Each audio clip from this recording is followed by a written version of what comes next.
ఇవాళ central government of India మన విశాఖ ఉక్కు ఆంధ్రుల హక్కు అనేది ఏమైతే ఉందో, మన విశాఖపట్నం స్టీల్ ప్లాంట్ ఏమైతే ఉందో దాంట్లో ముఖ్యంగా 36 విభాగాలని ప్రైవేట్ వాళ్ళకి అప్పచెప్పడం అని చెప్తాను బ్లాక్ హస్టర్ నుంచి.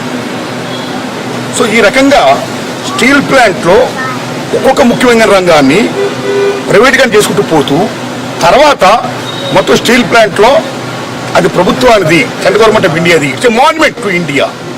అది ఆంధ్రప్రదేశ్ది, సెంట్రల్ గవర్నమెంట్ ఆఫ్ ఇండియాది, అన్నిటి మించి మన ప్రజలది అనేది మొత్తం పోయి ప్రైవేట్ పరం అయిపోతుంది. ఎట్టి పరిస్థితులు కూడా జరగకూడదు. ఆ 36 విభాగాలని ఈ ప్రైవేట్ వాళ్ళకి కట్టబెట్టకూడదు, ఆ రకంగా ప్రైవేటీకరించకూడదు. బ్లాక్ హస్టర్తో పాటు ఎంత తప్పది.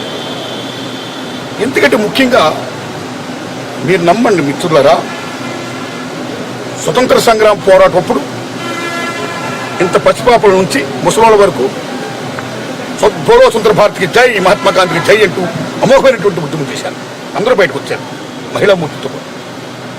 మళ్ళీ మీరు నమ్మండి, పిల్లలతో పాటు పెద్దల వరకు ముందుకు వచ్చేసిన అమోఘమైన మూమెంట్ విశాఖ ఉక్కు ఆంధ్రుల హక్కు.